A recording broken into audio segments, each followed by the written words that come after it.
to find your prince. And I say, forget about the frogs. The only thing they're good for are great stories. And I have a great story to share with you tonight because I'm a former frog kisser.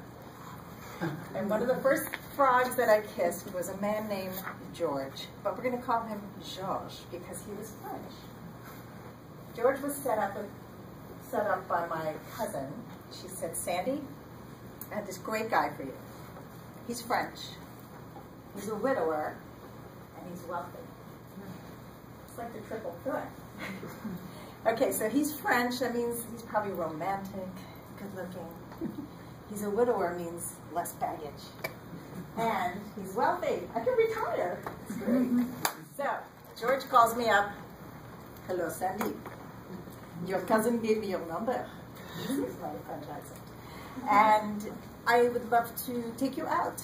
Well, there was one problem. I was in New Hampshire for the summer because I worked in sleepaway camps, and he was in the Bronx. So we decided to do a Skype date because Skype dates are great. They're almost like meeting in person, and you get to feel the energy of the person. So we go to our Skype date, and there's George, and behind him are like 30 ties. I'm thinking, strange. And he says, I am very formal, and I wanted to put on a nice tie for you, but I didn't know which tie you would prefer, so you pick a tie. So I picked the blue tie with the yellow polka dots, and then he picks up a picture and he says, I wrote you flowers. They're romantic. He drew a picture of tulips for me. Isn't that sweet? And then he picks up his glass of wine. He's French. And he says, let's make a toast. And I picked up my water bottle. And he said, you drink water? I am allergic to water. I brush my teeth with wine. I drink wine for breakfast. I drink wine with my lunch. I drink wine with my dinner. I'm thinking, alcoholic? Or French? So we're talking, and he's like totally enamored, and he's going, this is not normal.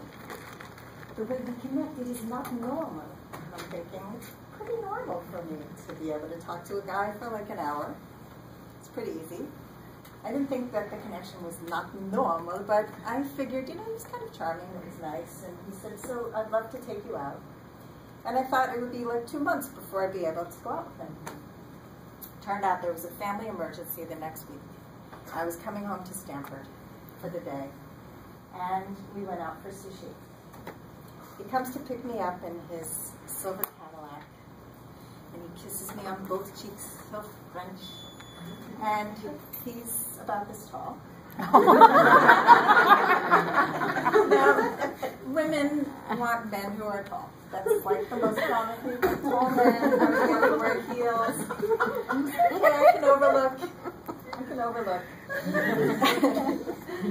We go out for sushi, and he's holding my hand, and he's saying, oh, you are so beautiful. And he's not so beautiful, but he's okay. and he's staring at me, and he says, may I share your gems? Share what? Share your gems. Like, okay, that's not the most romantic way to ask for a gift. Okay, what I forgot to mention is I was sick as a dog. I was coughing up a lung. I was hacking away. I was sneezing, and I had laryngitis. And he's like, may I share your gems? And I said, no. And he didn't care. He shared my gems. So I kissed a frog. I actually went out with him again because I was new at this, and I just gave guys lots of chances. And what I've learned, and he didn't last much longer than that. So, you know, what I've learned is that it doesn't matter if you're French, it doesn't matter if you're romantic, if you bring me flowers and ties and you're wealthy and have 5 businesses and have a home in Florida and a home in New York, although it would have been nice to date a really rich man instead of the last guy I dated who had no money at all, and $30,000 in debt. That's not cool either. But you don't have to kiss a lot of frogs, because frogs just turn into bigger frogs and uglier frogs, and you get warts from frogs. And so what you really are looking for is your prince or princess if you're a guy.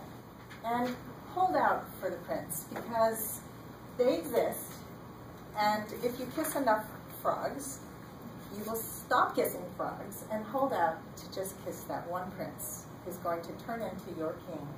And that's what I'm holding out for.